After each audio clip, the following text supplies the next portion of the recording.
You are listening to the Nightline Sports Network, brought to you by Travis Dever and the Dever team, 386-690-1636. Welcome to the AAC Report, only on the Nightline Sports Network. I'm Jeff Allen. Thank you for listening. Coming up, we will talk to Will Kennedy of the Power6 Rundown. We'll talk about the season in the American Athletic Conference to date so far and what might be ahead. That's coming up in just a few moments. But first, a recap of last weekend's action. Cincinnati used a familiar formula to come away with a 38-10 win against Houston. The Bearcats holding the Cougars to season lows in points and yards, while the offense turned out 342 yards and 510 total yards. And quarterback Desmond Risner, he keeps the hot streak going. He led the offensive showing of 4 touchdowns, 3 rushing, 1 passing, while running back Jared Dokes had a career-high 184 with a touchdown on 16 totes. Bearcats head coach Luke Fickell. When I just had somebody ask me that, it didn't seem like it was a 38-10 win, and it just seemed kind of monotonous. And I said, you know what, that's really the way we would love to do it, is have the ability to, kind of monotonous, grind things out, both offensively and defensively. But I think some guys forget they'd seen what had happened the last couple of weeks, slinging the ball down the field, and what Desmond and Ritter had done through the air. And it was just a little bit different tonight. And I think that's what I love. I think the ability for our offense to kind of do what it is they did, Jared Dokes, to run the football, really gives a lot of energy and momentum to us, offensively as well as defensively. There was a point in time when I thought we were having a little bit of a struggle defensively with some big plays, and had our first real kind of test, a little bit of adversity. And that offense really picked us up defensively with their ability to run the football, and especially come out that second half and pretty much just kind of put it away in that first drive. Tulane has registered back-to-back wins after the Green Wave went on the road for a 38-21 decision at East Carolina. Freshman quarterback Michael Pratt threw for 216 yards and 3 touchdowns, while running back Cameron Carroll rushed for 129 and 2 touchdowns. Tulane evens its record on the season to 4-4. Defensive end Patrick Johnson got 3 sacks, giving him the national lead with 9 so far in the 2020 season. Here's Green Wave head coach Willie Fritz. Really proud of the guys. I thought we played, really well at times. We didn't close the door as much as I wish we would have. But, there were times in there, and long periods of time, where we played extremely well on offense, defense, and kicking game. Just we wish we would close the door just a little bit more. But great job anytime we went on the road.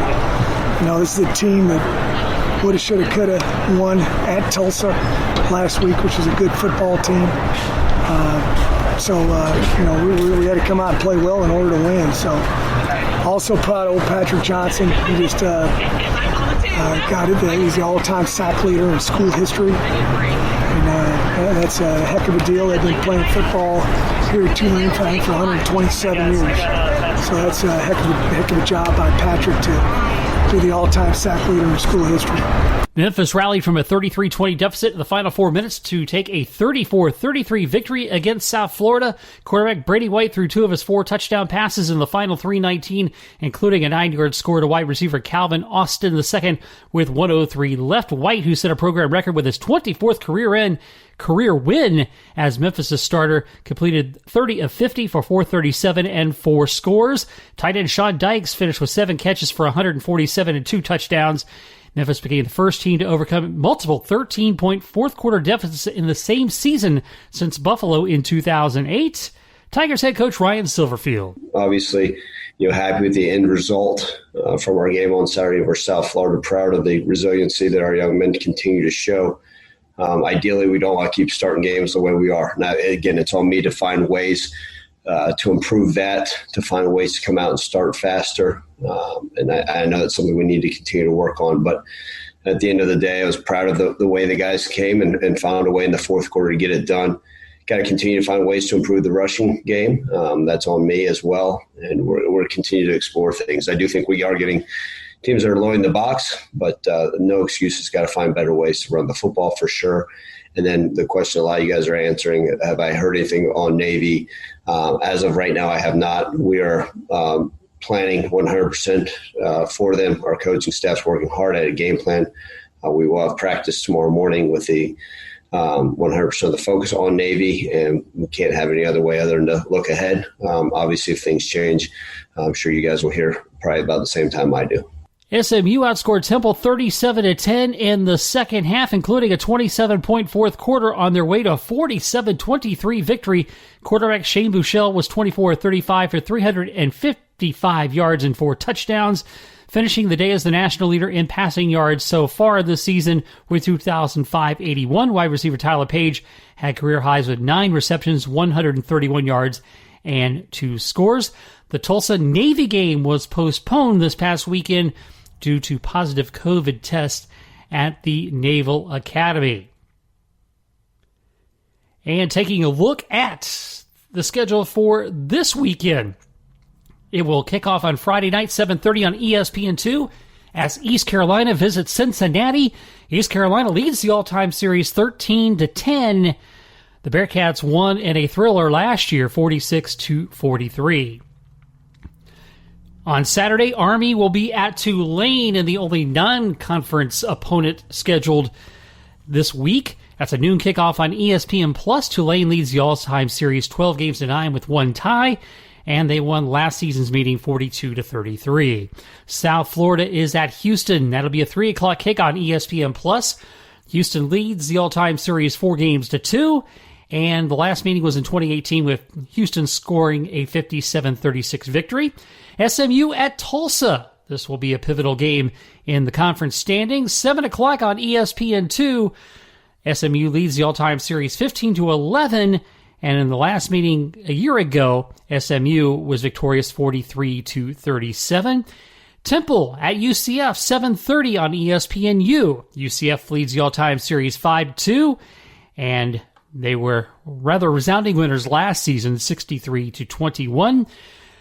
And more COVID issues still at the Naval Academy, which means the Memphis Navy game that was scheduled for 3:30 Saturday on ESPNU has been postponed. And to this point, they do not share an open date, so a decision forthcoming on how that game might be made up will be coming up down the road. Coming up next, we discuss all things in the American as we embark on the home stretch of the football season with Will Kennedy of the Power 6 Rundown. That's next on the AAC Report.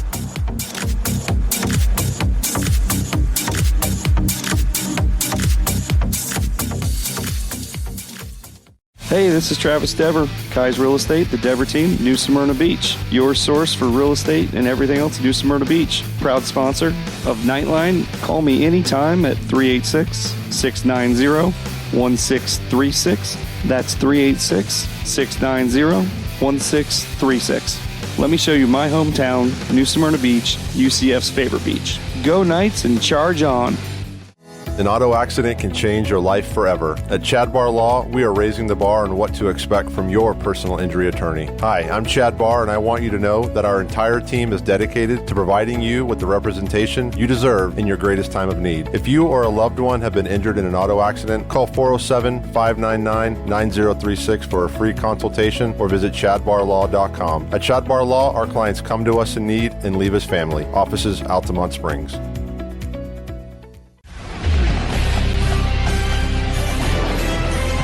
And it is my pleasure to welcome back to the AAC Report. He is the man behind the Power 6 Rundown newsletter. Will Kennedy is back on the show. Will, thank you so much for being here. Yeah, thanks for having me, Jeff. Appreciate it. Good to have you here. And, of course, figure we'd have you on as we now hit the home stretch of the football season, the one we weren't sure was actually going to get underway and still has its bumps in the road nonetheless. But we are here, and so far the American race is pretty much been all Cincinnati for the most part. They have been really racking up some impressive wins in conference. What are your thoughts on their season so far? Yeah, I mean, coming into the season, we knew Cincinnati would be a really good team. We knew they'd be a really good defensive unit. And that the first few weeks of the season, they really showed that how elite they were defensively. But the offense kind of sputtered. Desmond Ridder was looking, I mean, to me, it looked like he regressed from his freshman year, and he regressed to his sophomore year, and now his junior, it looked like he regressed even more. But now these last three games against against SMU. Against SMU, Houston, Memphis, and Houston. SMU, Memphis, and Houston. He's gone insane, and the offense is really putting up really good numbers. They've scored a combined number of points, 129 points in the last 3 games, which is absurd from a team that you think is defense first. Because I just want to clarify, they do have an elite defense, probably a top 5, top 10 defense in the entire country, by far the best in the conference. And that's really predicated on their secondary, and they got guys who can get to the passer. Myjay Sanders is the best defensive end in the conference. And then their whole back secondary with Ahmad Gardner and Kobe Bryant is just fantastic. But now that their offense is finally starting to come around, I think this might be a bold statement, especially UCF fans. Listen, I think this might be the best team in American history. They're much more 2017 UCF obviously has that title for now, but this is a much more well-rounded team if this offense can keep up the production it has. Yeah, they have been definitely doing and been impressive. And you talk about this defense and the fact that they have shut down high-flying offenses in Memphis and SMU. And I look at this team and I say, boy, this is a defense that could, that is an equalizer against a top Power 5 team. Yeah, absolutely. I mean, like you said, I think they played 2 of the 3 best offenses in the conference in the last 3 weeks. They played Memphis and SMU, and even Houston. But before the UCF game, Houston's offense was playing pretty well. I mean, Clayton Tune had a little bit behind him, and we all thought UCF was just kind of like a one-off, and the defense was too tired because of how fast they go, so they just couldn't get into a rhythm. But I mean, Houston's got a good offense. They held those 3 teams combined to a combined 33 points, which is absurd because these teams put up 33 a game typically, if not more. Yeah, and now that said, they will have an upcoming match with UCF down the road. I think UCF, you could legitimately say, will be the best offense they will face this season. So that will be an interesting contrast to see how that goes. But Cincinnati certainly been very impressive so far. If things hold true and they continue on this path, do you see any way, shape, or form that they can sneak into the playoff? They lost a spot in the rankings this week, even though they won. Which made no sense at all. I would say if it weren't for the Big Ten and the Pac-12 coming back, I would think a playoff spot would be all but assured to them. I think Clemson losing to Notre Dame hurt them a lot because if Clemson steamrolls over Notre Dame, the committee would be like, all right, Notre Dame is overrated per usual. They lost to Clemson. There's no reason putting them back in the top 4 to face an Alabama or a Clemson again or an Ohio State. But now that they beat Clemson, especially Clemson without Trevor Lawrence, the committee is going to take that into account and be like, well, they didn't have Trevor Lawrence, so they deserve another chance, and Notre Dame's going to win out, I assume, so they'll probably end up being in the playoff. So that really hurts Cincinnati a lot, or any other potential team outside of the top 4 where it is right now. Because unless one of those 4 teams slips up again, or unless Clemson slips up again, they're going to end up being in it. Notre Dame is going to end up being in it. Ohio State is playing like they're setting the world on fire behind Justin Fields right now, and Alabama is going to do Alabama things. So I think unless Clemson slips up again, that's their best chance to get in. But right now, it's tough. Yeah. And, and Cincinnati did pick a pretty good year to be good because, it did open, there was a path open for a little while until the Big Ten and the Pac-12 came back into the picture. There absolutely was a big path to get in. But, like you said, the Big Ten and Pac-12, particularly Big Ten with Ohio State coming back, it's just a tough scene. And, I mean, Ohio State could slip. There are some surprising-looking teams in the Big Ten this year, but Ohio State's kind of a juggernaut there. Yeah, but you never know too with the pandemic cancellations that have been taking place, and they seem to be kind of getting out of control this week. It may reshape things again. Who knows? So as far as contenders against Cincinnati, SMU went toe-to-toe and gotten flattened, but they are still in line to be number 2 and play them again in the championship game.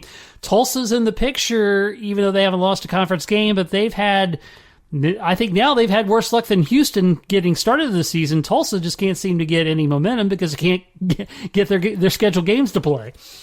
Yeah, it seems like Tulsa has a bye week every other week. I mean, it's definitely not by design. I'm sure Philip Montgomery and the whole Tulsa team is annoyed by it, because if you just stop, start, like, these aren't planned bye weeks where you know what to plan for and you know how to prepare your team and you know you're just going to take it easy. These are bye weeks where you're halfway through game planning and then it's like, oh, no, COVID outbreak, can't play. So you've been getting ready for this team, and then find out, oh, we got to push that back to middle of December. Like, they were scheduled to play Cincinnati shortly after the UCF upset. I think it was the week after, or maybe they had a scheduled bye week and then the week after that. And that wasn't going to be a huge game because Cincinnati still hadn't got their offense going yet. They hadn't played SMU yet, so their offense was still sputtering. So that was a big chance for Tulsa to really make a name for themselves again and have two big upsets in a row. But now they pushed that game back, I believe it was the first week of December, and now Cincinnati is setting the world on fire on both sides of the ball, not just one. I think Tulsa, I mean, they're undefeated in conference, so they theoretically could make something happen. Their schedule is tough, though, because they play SMU, Cincinnati, and like we said, Houston is a solid offense. They're not the same type of teams as UCF and SMU and even Cincinnati now, but SMU is a solid offense, and if anybody watched the ECU Tulsa game, they know they're lucky to not have a conference win right now, a conference loss right now. Yeah, no doubt about it. Yeah, and actually I'm kind of glad you brought that up because that was a very interesting set of circumstances when you could say not one but two very controversial calls down the stretch in that game. The replay not getting overturned to me is still very mystifying. I had the guys on from the Sports Objective who cover East Carolina. And, and I have a hard time. I mean, I can kind of understand why they almost have a conspiracy theorist attitude, because you can look at it and go, okay, the guy looking at the replay, what is he seeing that the rest of the world is not? Yeah, I think we've all kind of figured as fans of the American at this point, the refs are good for one total just head scratcher a year. I mean, last year with the Memphis Temple game, I mean, no, absolutely no. But in that case, it hurt the high-ranked team, where in this case, it totally just helped them out, whereas, oh, yeah, we want to get more people in the AP poll, so let's just help them out. I'm sure that's the conspiracy theory that they had, which, it might be true, might just be a terrible ref decision, which we've come to accept from the American. But, yeah, that was just all-around pitiful. And the worst part about it was, in my opinion, they'd come out the next day or Monday after the game and say, yeah, no, we were wrong. At that point, I would just rather have them double down and be like, nope, we were right. We're not going to take it back. Like, we're just going to admit we were right. Because admitting you were wrong there doesn't do anything but make ECU fans more upset. Yeah, I liken it to having the burning bag of dog poop on your front porch. It's like, here you exactly. go. It's like, yeah, thanks a lot, appreciate that. Yeah, all right. Oh, the outcome is not going to change. All right, great. What is this? This is not a moral victory. This is just I'm even more upset. Yeah.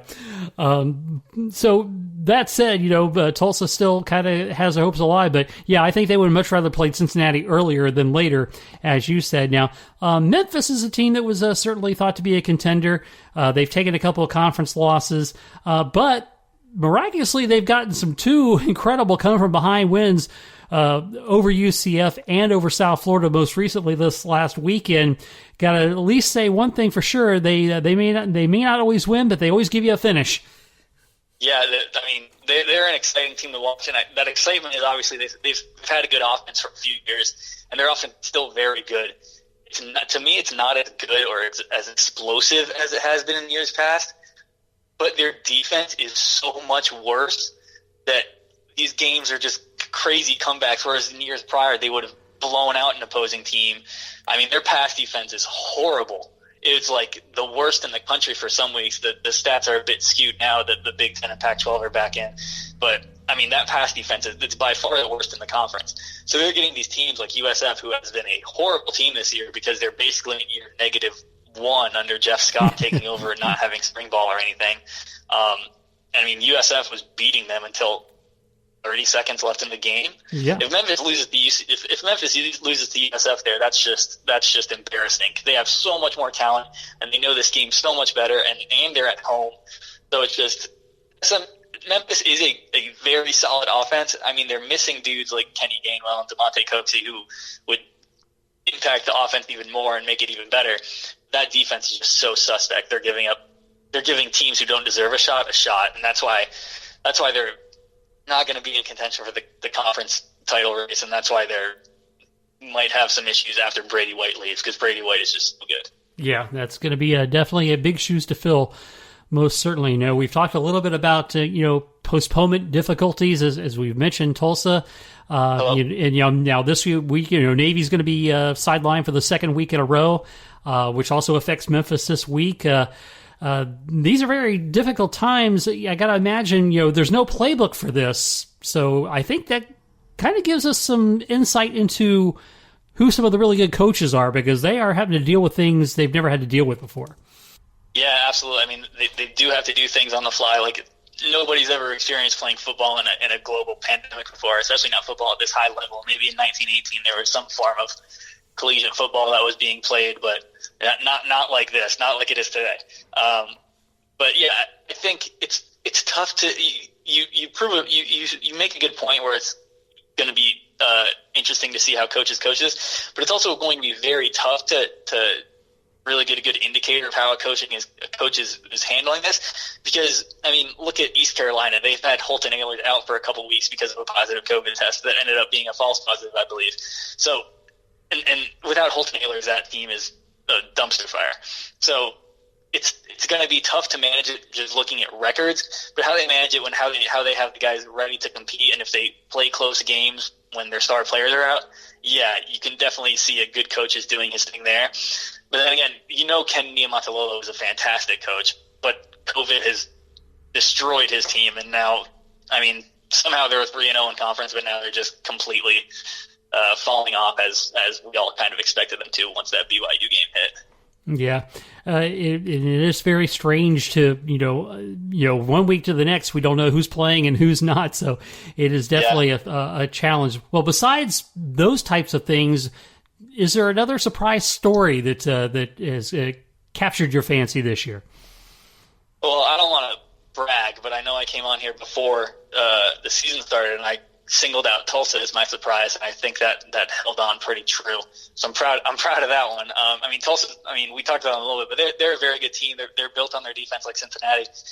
Offense is going to do just enough, but their defense takes the ball away so much. I know a lot of UCF fans listening to this probably think, yeah, they only beat UCF because they got those 3 turnovers, which, yes, is true, but they've gotten 3 turnovers in every single game they've played except for their opener against Oklahoma State. So it's not like it was just a fluke that they got 3 turnovers against the Knights. Like, they're consistently getting 3 turnovers and are a very ball-hawking team. So they're good like that. They have a guy named Xavier Collins in the middle. He's just an absolute animal. He has 21 tackles, 2 forced fumbles, 2 interceptions, and an interception return for a touchdown. If that defense can hold teams to around 20 to 30 points, the offense is there to do just enough to reach that mark and get wins. The one thing that Tulsa is not having a good season with, well, it's not really their fault. Shamari Brooks, who is a running back who is supposed to be the best player on the team, he's supposed to lead Tulsa, break the all-time Tulsa rushing record. He tore his ACL right before the Oklahoma State game, so he's out. So now they've had to get some guys like Derek Pence and TK Wilkerson to step up. They've done well, but they're no Shamari Brooks. Yeah. Well, I'll tell you what, you mentioned Xavier Collins, and I just hope my Dallas Cowboys look a little bit north to him come draft day. Xavier Collins is an absolute animal. He's I mean, he was good last year, but this year is just he's taken it to a new level, and it might be just because more eyes are on the American this year because they haven't had other conferences playing. But I mean, just obviously, you and I both watched the American pretty much even last season and the seasons before, and he's taken a clear step up this year. Yeah, no question about that. So obviously, we like Cincinnati to be in the championship game. Who do you think will be their opposition? I would say SMU if it weren't for their injuries with Reggie Roberson going down. Their schedule is pretty easy to end the season. They got Houston and East Carolina 2 of the 3 games. They got Tulsa 1 game, so they could end up with 2 losses. And that game's actually Saturday this week, so that's probably the game of the week in my opinion. But if they win that game, I think they should have a pretty easy route for a rematch to Cincinnati, because Cincinnati, they may lose to UCF. I don't think they will. But even if they do lose to UCF, they're not going to lose to Temple, ECU, or Tulsa. They're just not. I mean, Tulsa's a good team, but Cincinnati's a different level than Tulsa. Yeah. So Cincinnati, even if they do lose to UCF, unless something catastrophic happens, they're in the AAC title game already. Playoffs or anything out the window if they lose, for sure. But they're going to be in the conference title game no matter what. Memphis isn't going to be there. I think UCF, oddly enough, still has a chance if SMU injuries really collapse on themselves. But it's really between SMU and Tulsa, I think, as long as SMU can kind of hold steady and overcome those injuries to a little bit, to some extent. Because Tulsa's schedule is also kind of tough. They got SMU, Cincinnati, and Houston going forward. They can beat Houston. Cincinnati's going to be tough. SMU's going to be tough.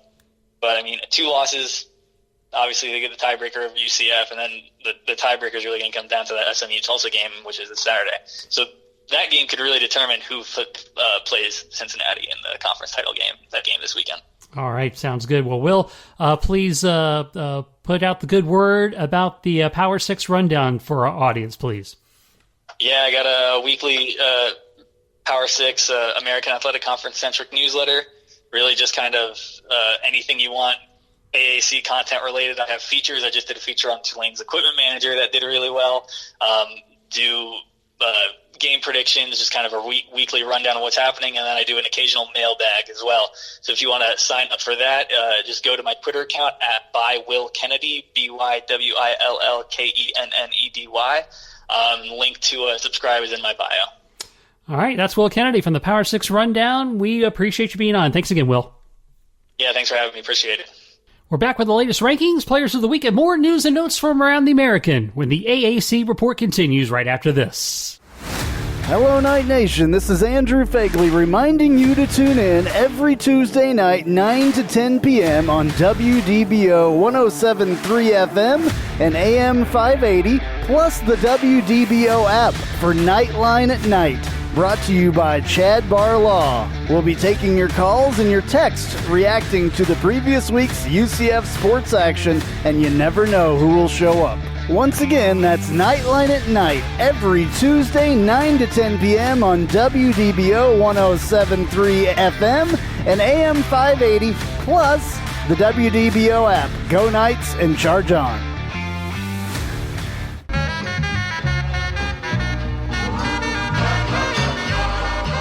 Welcome. This is a promo for the Take a Left at Albuquerque podcast, new to the Nightline Sports Network. You should listen to it. I say things like this. We need to stop blaming Jerry because we would do the exact same thing if we owned the Dallas freaking Cowboys. Do you know how much fun it is to own the Dallas Cowboys? My guests will say things sometimes like this. It's the Lord of the Flies thing that happens when they don't understand that things are wrong, spoiler alert, until Piggy dies.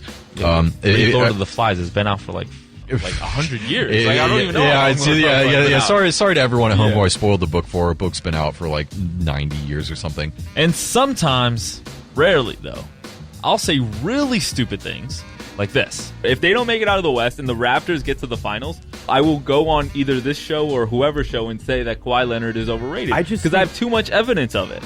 New episodes drop every Friday with me and some of my good friends right here on the Nightline Sports Network.